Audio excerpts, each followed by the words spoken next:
All right, ladies and gentlemen, it's that time again. Time for another... Kevin, it's a thankful episode of V8 Radio today. Which will expand into a gratuitous episode of V8 Radio. I like that. I'm Kevin Ostie, joined as always by our esteemed co-host, Mr. Mike Q-Ball Clark. And hello. This is V8 Radio, so what's happening, man? Well, it's the holiday season, my friend, and with all that goes with it is going on in my house. Yeah. So getting through Thanksgiving, getting Christmas together, and just all the fun that goes along with it. That's right. Yeah. It's always a busy time of year. Right.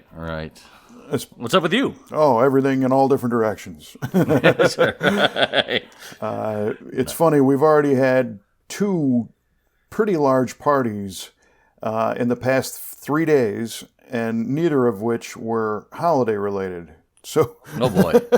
Oh man. We had an open house at the shop, which was a nice deal, and then Kelly, our shop manager, and my lovely wife had a surprise 55th anniversary party for her parents with 175 people yesterday. Oh, wow. Yeah, and I've been planning for the PRI Show, so there's a lot going on, like I said, in many different directions, which is good. It is good. You are definitely a rolling stone, my friend. I'm hoping after PRI things will slow down a little bit and I can get caught up with a lot of stuff, because there's a lot to get caught up on. But that's... I'm sure. We'll get into all that.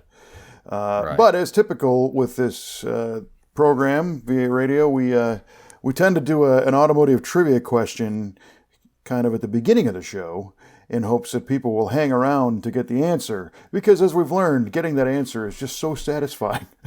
It's paramount to your V8 Radio experience. It is. It's a big part of it. So did you have time to whip up a trivia question this time? Of course I did, sir. I'll unleash it on you. You go first. Yes, sir. Well, we were just at Muscle Car and Corvette Nationals a few weeks ago, and they had a terrific W31 display out there. And I had never heard of a W31 up until that point. Nice. So I took it upon myself to try to learn a little something about it. So here we go. What years were the W31 package available on the Oldsmobile?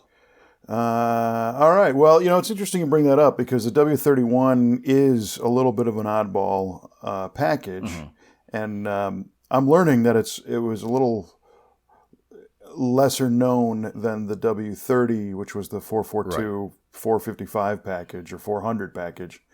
The W31, of course, was a small block version. Even the Oldsmobiles they're not exactly like Pontiacs where they're all the same, but some parts work on both. But anyway, I believe that the W31, in some respects, was made from 68 up through 1970, although I think in 1968 they called them the Ramrods, and I don't know if it was also the W31 in 68.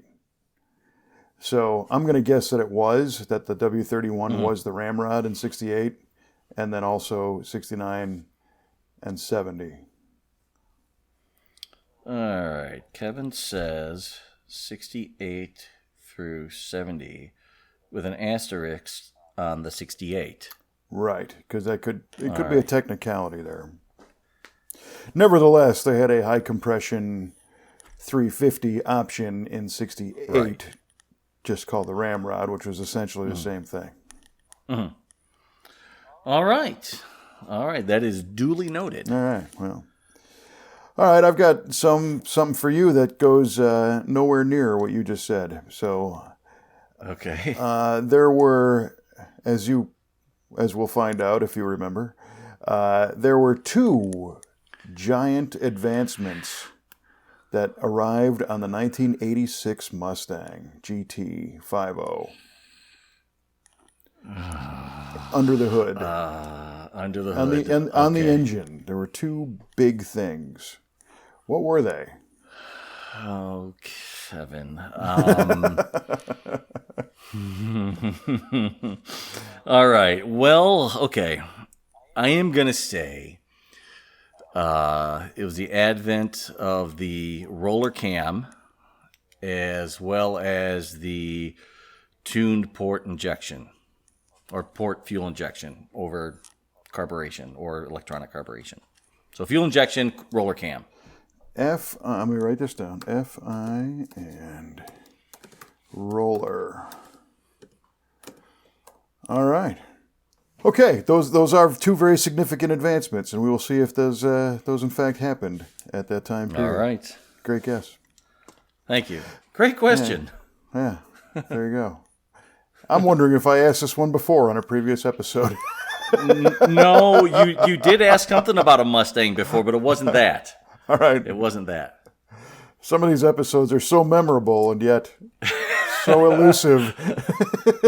I don't know what happens half the time. Right. You need to have a list of all the questions we've asked. I do. Well, I notice on the social webs, you've been throwing those out there every once in a while. People have been chatting in some of the Facebook groups or whatnot, and you're like, that was a trivia question on episode that's right. 21. People got to know. Radio. Yeah, that's good. Yeah. Hopefully they're saying it was. I got to listen again. There you go. Yeah, right. Mm-hmm. They're working it, and that's good. Getting the word out there. So the Muscle Car and Corvette Nationals a couple weeks ago was a tremendous experience. It was. We had you kind of turned upside down for a while. I was wound just a little tightly that night. Justifiably. For those who are unfamiliar, we did a live broadcast, and Mike was our tech director, meaning the guy working the controls on switching our cameras and audio and stuff. And this particular venue was the first time we've done a live broadcast from that venue, and had some location challenges, if you will, that we had to figure out on the fly. From what some of our viewers were telling us, the internet connection was kind of spotty going out, which was a bummer. Mm-hmm. And then we had to move our desk workspace every so often while we were on the air, which was challenging. Yeah. It was fun. Yeah. Well, luckily, Kelly was there pitching in to help me get everything moved, and we were doing so when we were on break and making sure we were ready to go for when you were coming back for the next interview, for the next segment. And it was exhilarating at times. Yes. Well, I gotta say, in the beginning we had a couple technical glitches, and the way we ended up getting around that is the whole thing was recorded. So that basically the next morning, because it ran pretty late. I don't even remember what time we finished. It was like 11:30 or so. Yeah, getting close to midnight. And we started at 8 p.m. sharp, basically. So it was 3.5 hours long. And I was kind of concentrating on doing the interviews of the people and making sure we got the right car in the right order. And it was very cool that the interviewee people all hung out and made a nice audience, and they were enthusiastic about it. And I think the stories that got out were very cool, and the cars were very cool. And the whole thing was really, really neat. But early the next morning, I was thinking, man, was there any way that we could that stuttering internet was kind of dogging me? So we ended up doing kind of a quick edit, because the whole signal was recorded, and it was recorded before it went out to the internet, so it didn't have any of those stutters. So we rebroadcast the whole thing. We just let it play again on Sunday. And now the stream you watch doesn't have those stutters in it from our end, and we tightened a couple things up. So that was cool. And the other thing is when you initially say, hey, let's do this live Saturday night, that's not, you're taking a gamble on how many people are actually watching at that time period. Right. So by rebroadcasting it Sunday, that live stream interrupted far more people's news feed on Facebook and on YouTube. So I think it exposed an entirely new audience all over again. So it was all good. It was cool. It was really good. I mean, a lot of people were watching it live as well as the rebroadcast. I noticed a lot of comments, a lot of interaction with it. Yeah. Pretty much all positive. Yeah. Positive experiences people were having. So I mean, this was a really cool deal. Yeah. To do this, and I hope we get to do this again next time. Oh yeah, me too. Yeah, because it was killer. I also think initially, people might not have been expecting some of the detail that we went into in the beginning, and the way that show is laid out is the Mopars were in the front, and then we got to the next make and the next make, Right. and everyone's like, "What is this? Just all Mopar?" And it's like, "Well, Yeah. no." Well, then you had the Mopar crowd people saying Mopar or no car, Right, of course. all that kind of good stuff. Yeah, but then later on, everyone's like, "What is this? All Oldsmobiles? Where's the Mopars?" Right. So it was kind of funny that it bounced back and forth a little bit. But at the end of the day, it was a heck of a program. I think, what was it, 29 or 30 interviews in a row? Yeah, That's what it boiled down to. yeah, yeah. That's what it was. Yeah. 30 people, And a lot. yeah, that was crazy. A lot of different stuff and different cars and great stories and. Yeah, I mean, you were amazing getting through all that, talking to everybody, and you never skipped a beat with anyone. Well, it really just came down to letting people tell their stories, so Right. I didn't have any beats to skip, just tell me about the car and then they go. And that's the great thing about this car universe is people like their cars, they know about them.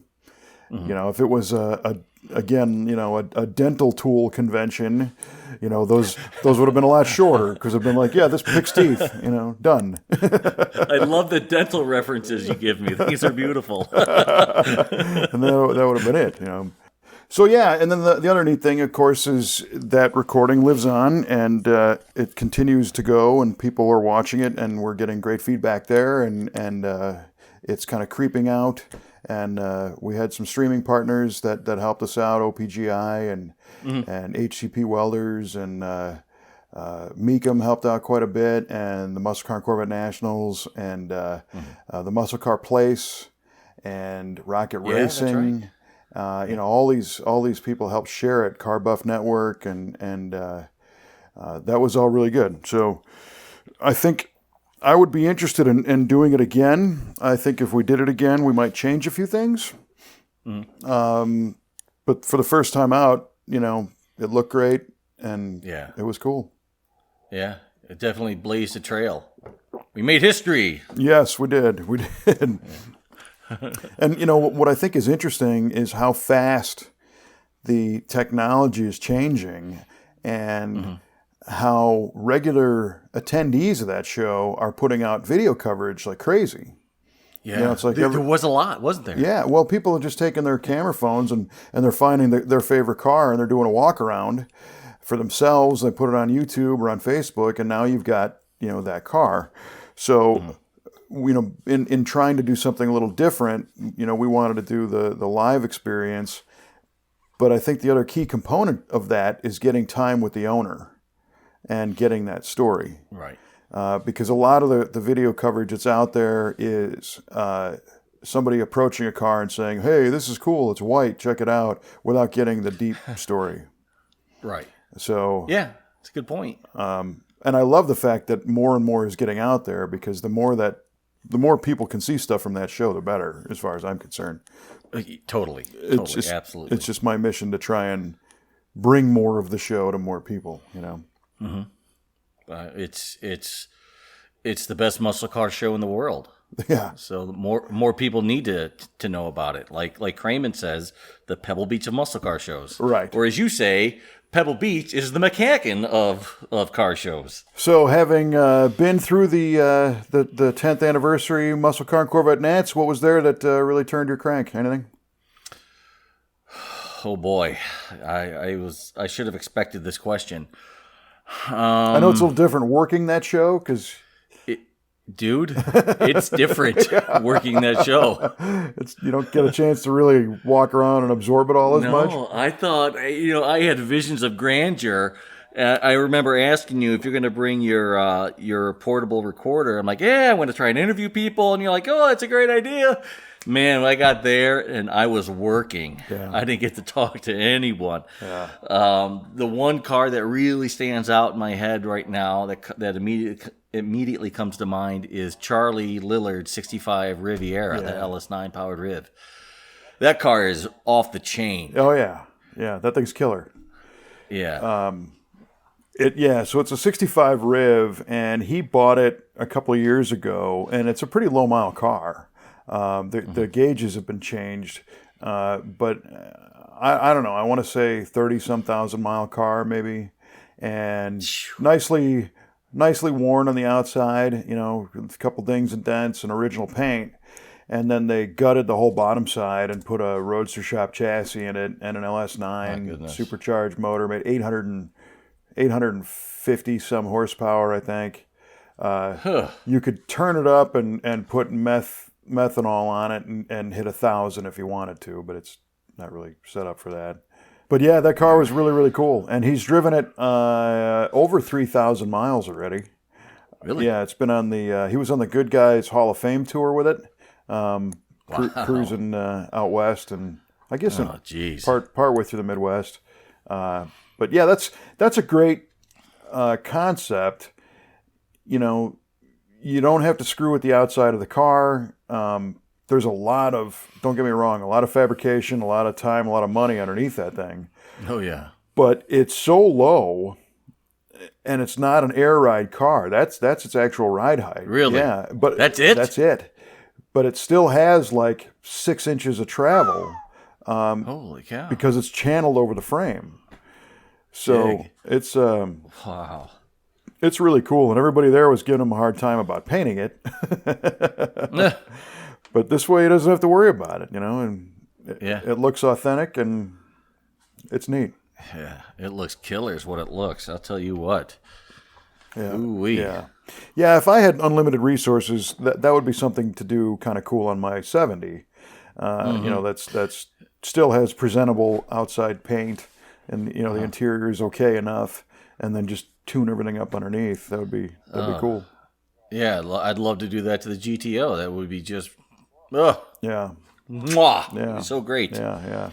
And don't get me wrong, it would be nice to do a nice exterior as well, but it's just kind of neat when you open the hood and go, yeah, look at this. Yeah, check me out. Right, yeah. What about you? What did you like out there? Well, because you saw quite a bit. I did see quite a bit. Of course, for me, it was the 70 GSX show car.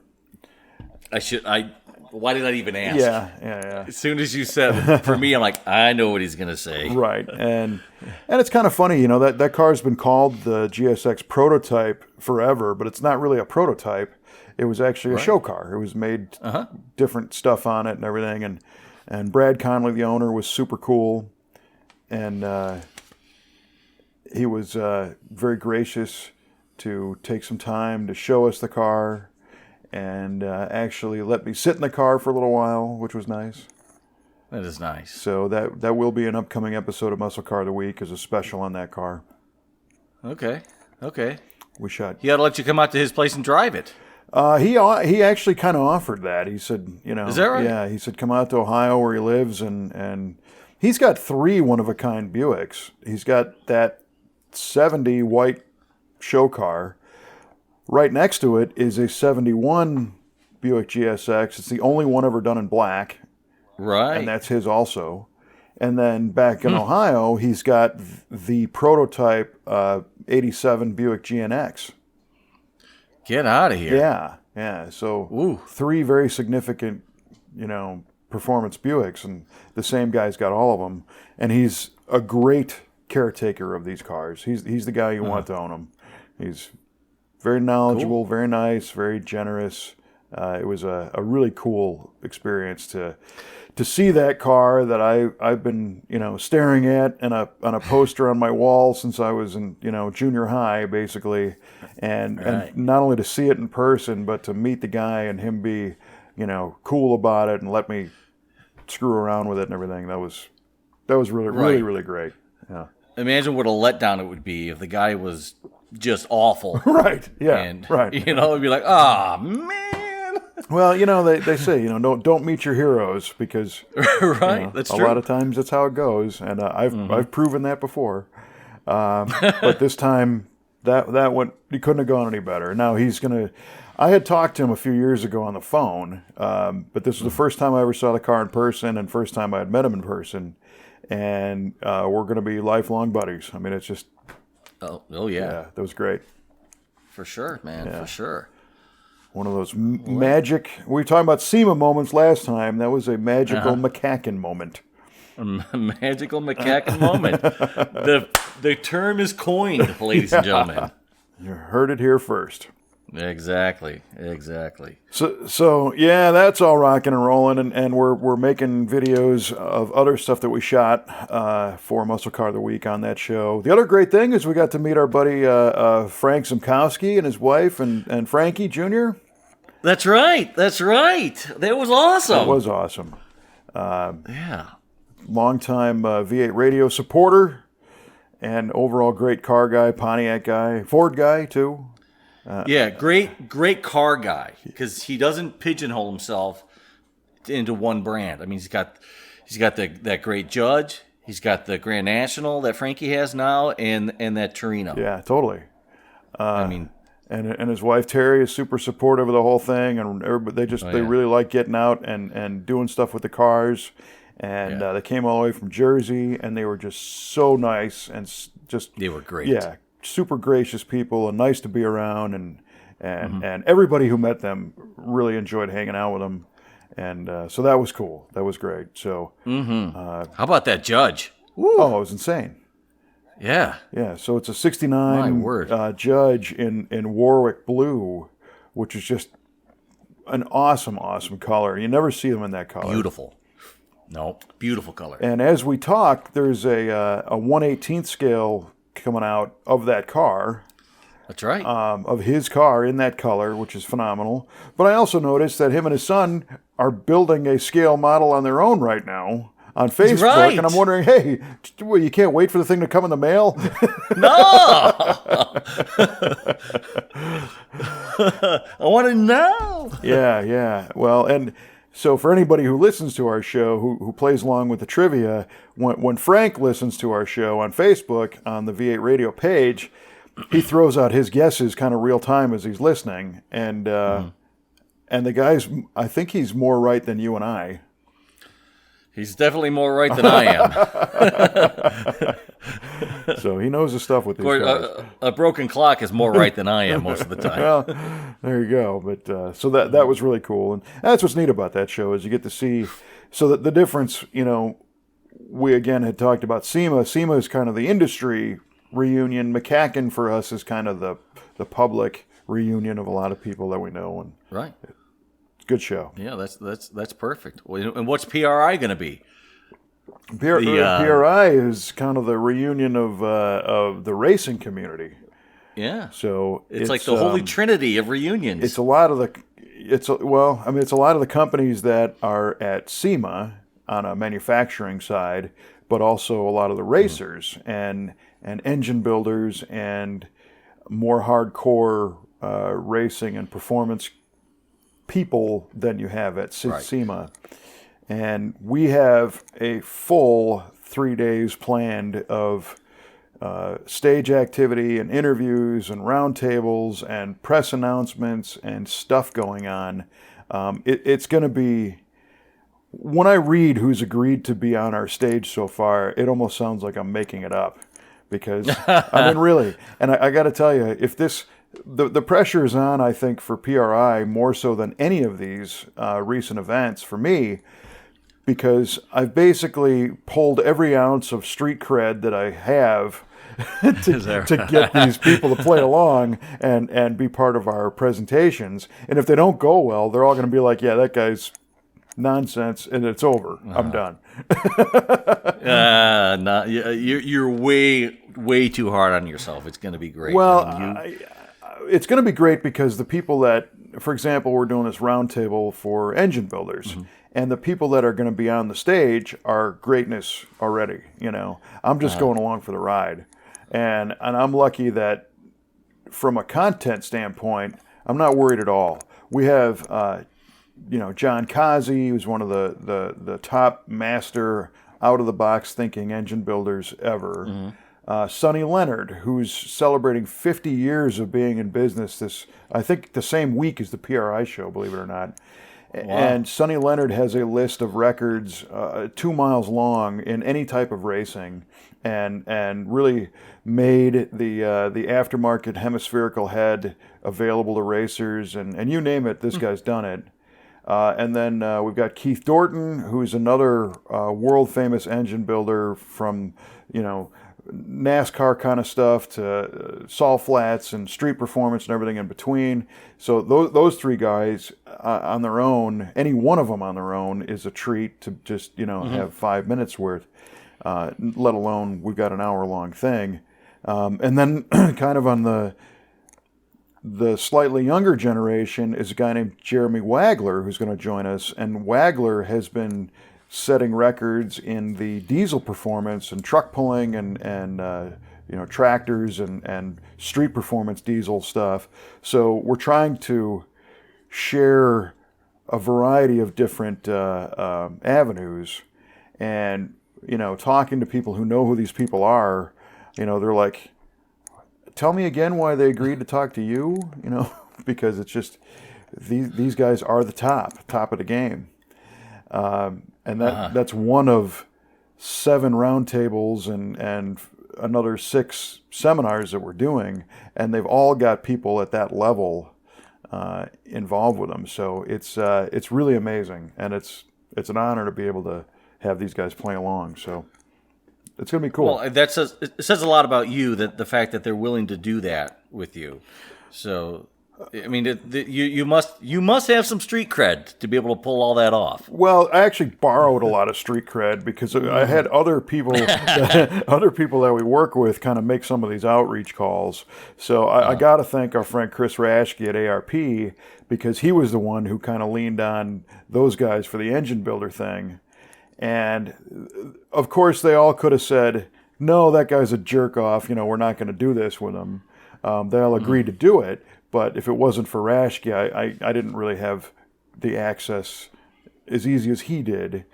And he also helped us pull together our land speed roundtable, which has nice. Kenny Duttweiler, again, another world famous engine builder, Steve Watt, who is a land speed chassis guy who set up the Streamliner that George Poteet runs. I think David Freiberger is going to be in that one, and we've got another couple people in that one. One of them hasn't confirmed yet, but somebody from the Save the Salt Foundation. Good. And then we have another gentleman who was piloting a Streamliner last year and wrecked at 427 miles an hour and lived to tell about it. Oof. So, just a really cool variety of people that do that stuff, again, all at the top of the game. So it's really going to be neat, and I think we're gonna walk away from that. Again, these are all recorded, and these aren't going to be live streamed, but in the days and weeks after PRI, we will be streaming those socially and on our show, and PRI, the racing industry, is going to be streaming them as well. And I think we're all going to step back and go, we're glad that this got recorded, or I wouldn't have believed it happened, Right on. Some of our other topics include road racing, and we've got guys like Kyle Tucker from Detroit Speed and David Shard from Forge Line. Mark Stilo from General Motors is in that one. Cool. Yeah, I mean, just crazy. Again, people that have a lot to offer and a lot of cool things to say will be on hand. We got a great Drag Week presentation, and David Freiberger's going to be in that one again. Our Legends of NMCA is shaping up to be a fun one. So, I mean, all told, with all the stuff we're doing, we're going to have, probably, I'm going to say almost 100 people on this stage over the course of 3 days. in different capacities. Wow, man. Some short interviews, some longer ones. The round tables are 3 and 4, and in some cases 5 and 6 people at a time. So this is why I'm a little bit fried, is trying to coordinate all this stuff and get it all together. In addition, our production company is producing the stage itself. So we're doing the audio and the lights and all that jazz. Gotcha. So it's working all sides of, the pre-production, the administrative, the actual on camera, the sound and lights and all that. So it's a great project, and we're very thankful to the PRI team for offering us the opportunity to do it. And I'll tell you one thing that really it was super cool and a little bit spooky at the same time is last week or I guess a couple weeks ago, a PRI magazine came in the mail. They do a great magazine. It's 12 issues a year, and the show issue came out. So it's 300 pages long. I think it's a super thick magazine, and there's this quad fold centerfold that you open up that has the giant floor plan of the Indiana Convention Center and the Lucas Oil Dome, and nice. And in that quad fold poster, essentially floor plan, there are only 2 logos. There it is. Is that right? One is the PRI logo, and the other is the V8TV logo. Nice. Very nice. I mean, there's guys that race F1 that are there. The NHRA is there. Everybody's there, and we're the ones that got the love because they want to promote this stage. I mean, I don't. That's beautiful. Yeah. People are going to have to think I've got incriminating pictures of somebody, but I don't. Who cares? Who cares? I'm in as much awe as everybody else on this. So it's again, the pressure's on. Like I said before, SEMA and McCacken. I hear my dad's voice. Don't screw this up, stupid. Don't screw this up. Well, you haven't so far, and I don't think you will next weekend. So, I mean, I think. Part of me thinks that you feel more pressure with PRI because it's not done yet, and because McCacken and SEMA are done. They're in the bag, and you just have this to focus on. And so, sure, it seems more daunting because it's not over yet.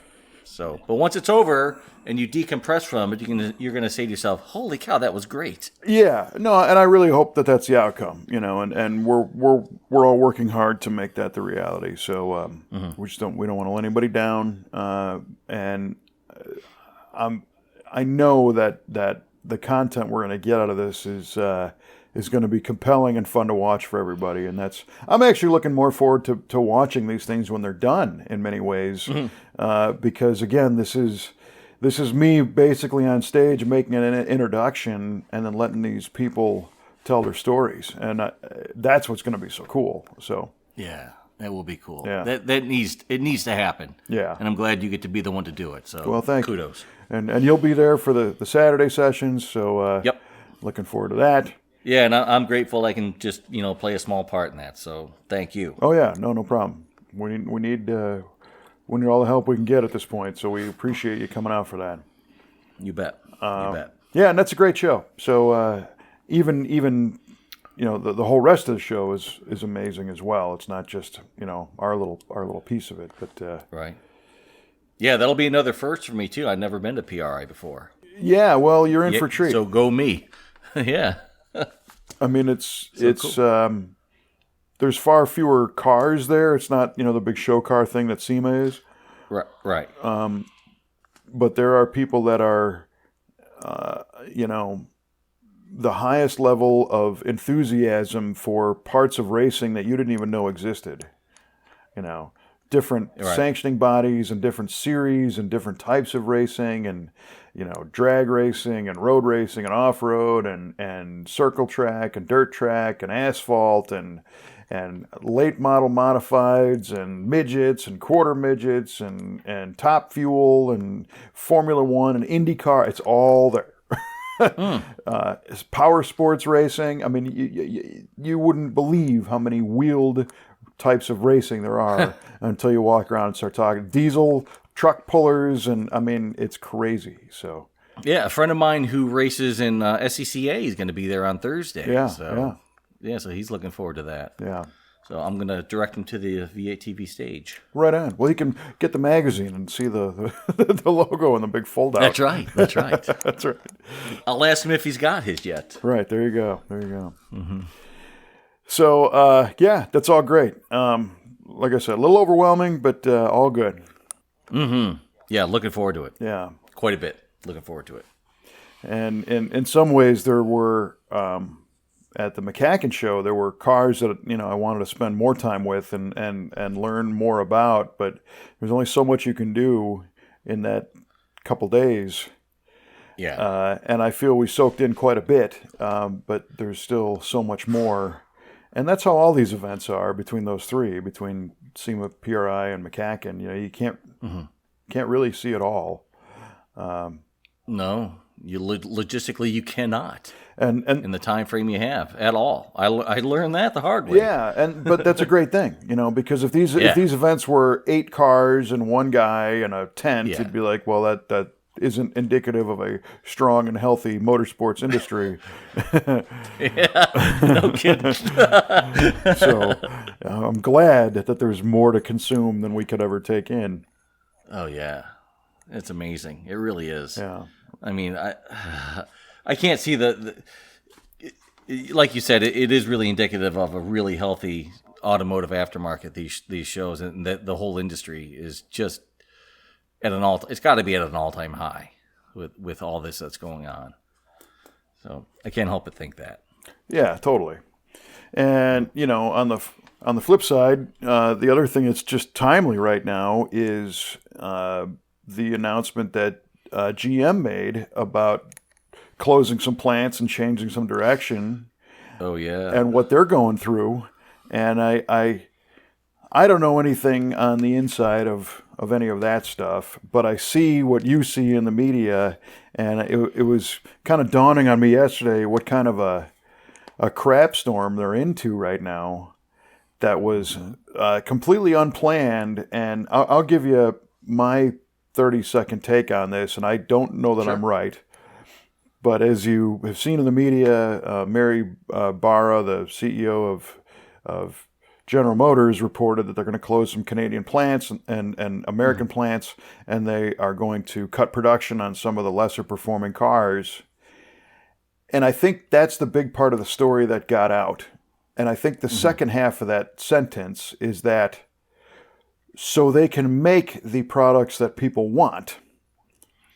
Right? I think people got stuck on the fact that they're shuttering these plants, which is terrible for the people that work there.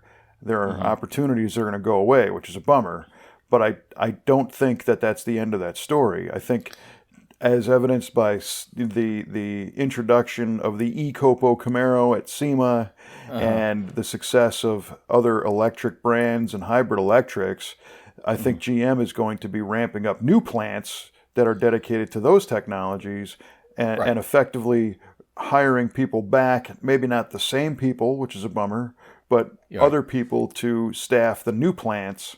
And I'm not hearing, and again, because a publicly traded company, they have to respond to the needs of Wall Street and their stockholders. And if their customers are not buying certain cars, they got to figure out what they're going to buy. And everybody, it's kind of a double-edged sword because people have been clamoring for GM to advance their product line to include more electrics and more cutting-edge technology. And here they say they're going to go into that stuff, and everybody yells at them for ditching the old stuff, right? Right. They want to keep everything old too, as well as new stuff. But I think you hit the nail right on the head about not getting the full story out. Because they are shuttering those plants, but they definitely are moving towards a more technology-based product. So if that's the direction you're going, it doesn't make sense to keep doing things the way you're doing them. I mean, Ford is doing the same thing, and they're cutting production on quite a bit of vehicles to move toward a more technological product. So it's just kind of the way the world is moving now, and as a company, you have to adapt to the marketplace, and I think that's what GM and Ford are doing right now. Yeah, and I don't think you can just turn off a production line on Tuesday and on Wednesday have it kick out an entirely different type of vehicle. Yeah, You know? it's a big ship. Yeah. It takes a long time to turn it. Sure, right, and I'm imagining the manufacturing techniques and the efficiencies. You know, some of the Canadian plants have been in business for a long, long time, and it just might not be efficient to Yeah. run them anymore. And again, my heart goes out to those who are losing their job, and that, because to me, Kelly and I have been in business now for ourselves for 15, 16 years. 50, has it been that long? 15 years. Could be. Right?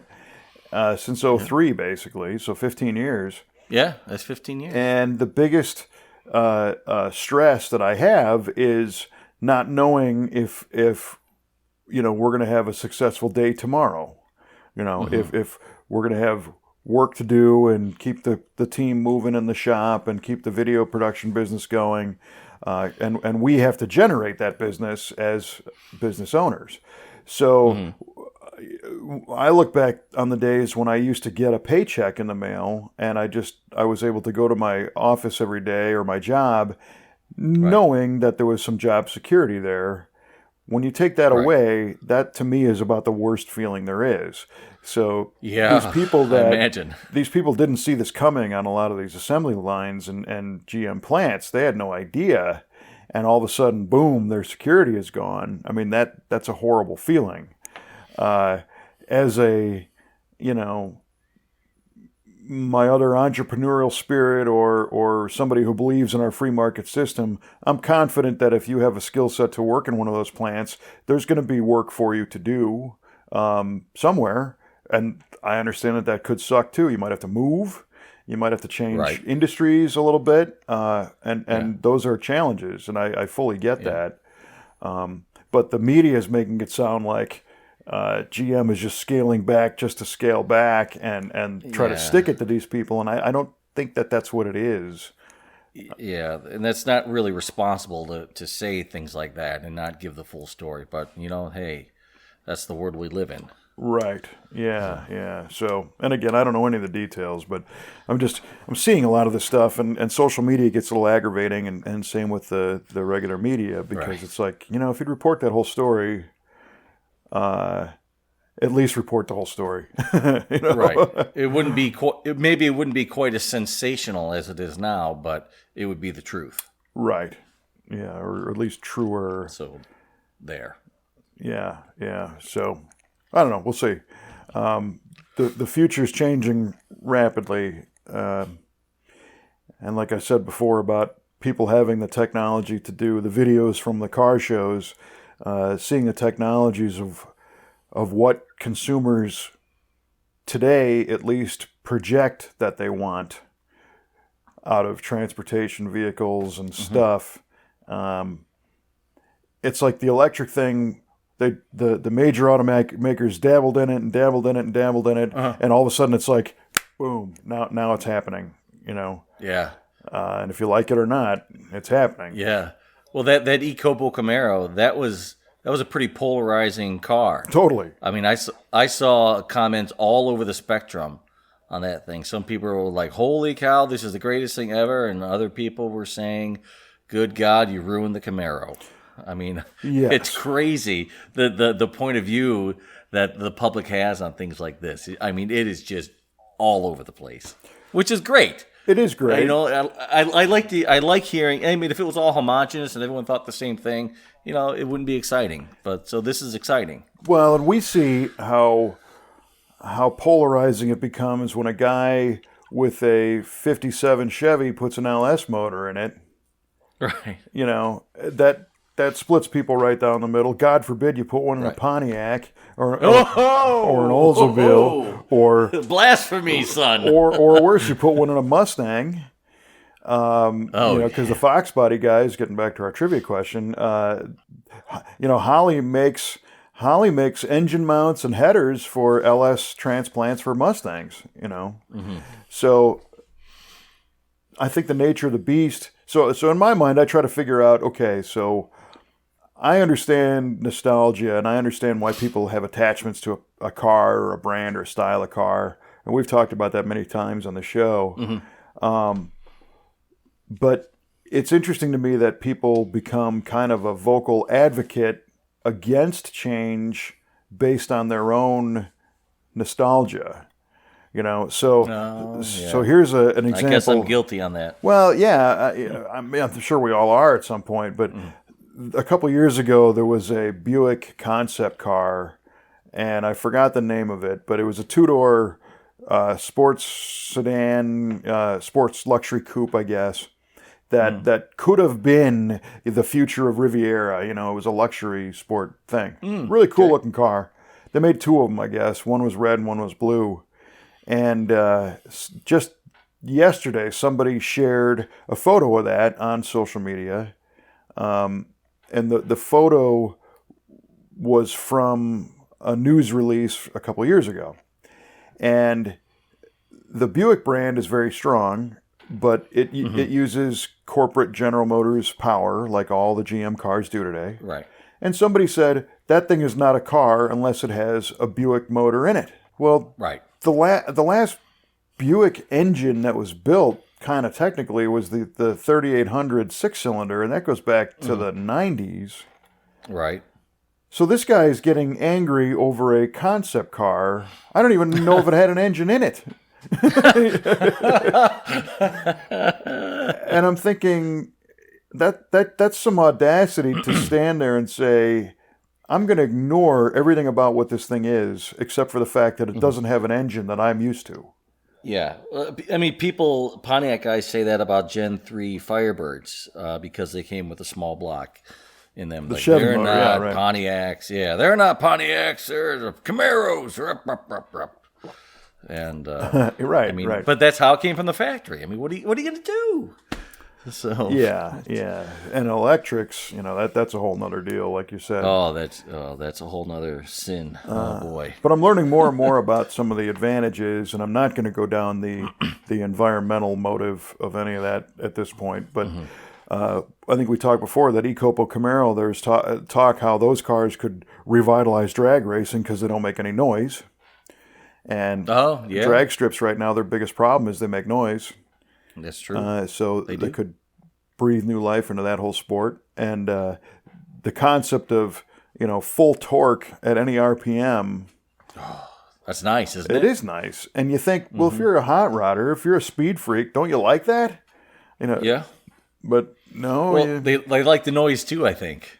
Oh, sure. No, I get it. Yeah. But it seems like rather than trying to find things they like about it, they kind of lean on the stuff they don't like more. Yeah. Well, it's different. It's change, and people fear change, and so they fight against it, even if it's good change. Right, It's just the fear of the unknown. So it's human nature. We all do it, and yeah, I understand why they do it, but at the same time, try to be a little more open-minded. Well, so one that kind of got me was we got a comment on some of our McCacken coverage, and a guy said that he used to like, going fast with V8 cars and burning rubber and everything else. But today he's afraid for the environment, and he thinks shows like the Muscle Car and Corvette Nationals are walking on the side of danger for the future of the planet. Yeah. Really? And to that I say... That's nonsense. I'm not even going to try to walk the politically correct line there. Because in our little world of playing with classic cars and muscle cars, the reality is that, the EPA set out to establish fuel economy standards and pollution standards and clean up the air. And you know what? They won. They got everything they wanted. The air, the cars don't pollute anymore. There's a closed circuit feedback system that monitors them and tunes them as you drive. They're lighter, they're better economy. And our old muscle cars are only driven, a couple hundred or a couple thousand miles a year, maybe. Right. So there is, in my mind, that's a 0% impact. I call that a net zero environmental impact. Right. And if you look at your GTO, So that's a 60. That definitely has a zero environmental impact. It's got a zero performance impact right now too. Yeah. Exactly. But that's a 67. And how many miles are on that car now? It shows like 50-something thousand on it on the odometer. So all right. I don't know if that's 150 or even if it is 150. That's over 51 years. Right. So that's what, 3,000 a year? Yes, something like that. Right. So that didn't hurt the environment, even if it was out of tune, but I understand when all the cars were requiring periodic adjustment and before cats, and so I think it's a good thing that a lot of that junk got off the road and the cool ones like your car got preserved. But to say that a classic car show is dangerous to the planet is crazy. Yeah, I agree. I'm definitely on your side on that, for sure. Yeah. That's ridiculous to think that. So, boy. I just got to think of a polite way to respond to our friend on YouTube who made that comment, because far be it from me to call somebody crazy, but that's what it is this guy's got a misguided view because of the media. I don't really blame him. I believe he's been fed information that isn't critical enough to say, but this car doesn't get driven very often, and today, like my 62 Galaxy, that's been fuel injected since 1999. So it's been a self-correcting, clean burning vehicle since then. So there you go. The technology has made these things. Also on that, at that point, there is a lot of aftermarket fuel injection that will clean these cars up because they are self-tuning. Oh, totally. Yeah. Yeah. So there's a lot.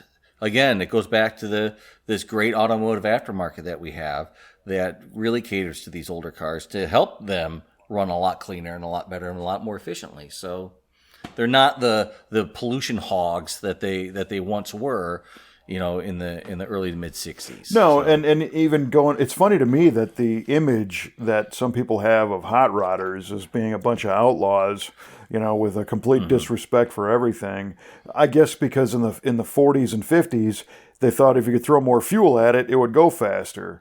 And everybody knows now that that's not even true. You want it to burn a specific air-fuel ratio to get the most performance. So it's not in our best interest to make pollution. Right. Yeah. We want to go faster. Right. So yeah. It just happens to be that the byproduct of that is a cleaner burning engine. So hey, it's a win-win. Right. So that these are the things we have to point out to people that think otherwise. They don't get driven. They're not out of tune. It's not bad. The assembly line process and natural resources have been amortized over 40 or 50 years. And the earth doesn't care about your GTO anymore, as far as mining things out of the ground and all that stuff. Right. And the energy it took to build that car has long been reclaimed, and so I don't know. It's interesting. It is. Here you think you just like to play with old cars, and you got all this stuff to deal with. Oh, come on, man! Right? Oh, brother, that's funny. It is. All right. Well, so people can learn more about our PRI stuff on our website at V8TVshow.com, and also at the PRI site has been sharing a lot of that information, and more will come out in the future. And I'm sure we're going to have a great show after a great V8 radio episode after the PRI show to recap some of these stories and whatnot. Oh, yeah. And we still got to get some of your SEMA interviews on the air, too. You got a whole bunch more of those to go. Yeah, I heard you mention Kyle Tucker and Chris Raschke from ARP. We got him. We interviewed him. There was a guy from Steve Sharp from Forge Line, and we got our buddy Dave Coker from Rocket Racing. Yeah, all those guys. So yeah, we definitely got to get those out there. So maybe we'll do a little preview. Our next episode will be Mike's SEMA interview experience. Mike's awesome interviews. Maybe maybe before we release all the PRI stuff, we'll because that might take a little bit of time. So that'll be something to look forward to. Okay. Cool. For sure. Right on. All right. Well, I know the suspense is building on It is. on our trivia questions. So let's see what we got. I guess I'll release the answer to mine first. Okay. Because, if I'm terribly wrong on the other one, I don't want to feel that sting very long. I want to minimize that. Come on, guy. Come on, guy. So my question to you was, what were the two technological advancements for the 8650 Mustang GT? And you said it was the advent of the electronic fuel injection, the port fuel injection system, and also the hydraulic roller camshaft. And both of those are correct. Oh, how about that? Winner, winner, chicken dinner. Yeah. Nice. And it's interesting. I think the roller cam came out in some of the 85 cars, but it was for sure an 86 thing going forward. So you win. How about that? Oh, nice. Oh, winning feels so good. Doesn't it? So good. I'm drunk with power now. Look at me. There you go. I'm drunk with something anyway. Yeah, right. All right. Well, cool. Very cool. All right, then let's get to yours. I asked you, we were talking about the W31 display, and I asked you what years the W31 option was available on the Oldsmobile. And you said 68, 69, and 70, with an asterisk on the 68, as it was called the Ramrod. And you are correct on all fronts, my friend. Hey, right on. The 68 was it did have the W31 package, but was called the Ramrod. And 69 and 70 was called the W31. So nicely played. Well done. Fantastic. Well, I must have been to the same show as you were to learn you must about have been that. interviewing the same guy I watched you interview about all that. Our friend Danny Vasic, who put that great display together. What's interesting is the S71 Oldsmobile that we built on V8TV many years ago was a 71, but it was the 350. Oh, really? And I don't think that it was technically W31 spec from the factory, but it was a high-performance 350. There it is. She's holding up a postcard right now, yeah. I'm a fan. Oh, it's a great car. Of course, we took that engine out and did the turbo diesel block-based, extremely high-performance version of an Oldsmobile engine for the final of that car. The scary thing is, I don't want to speak out of school, but there's a very strong possibility that car was consumed in the Paradise, California fire. No. Yeah, and I have not gotten confirmation from the owner, but I know that that's where the car went. Oh, man. Yeah. That's a tragedy. It is.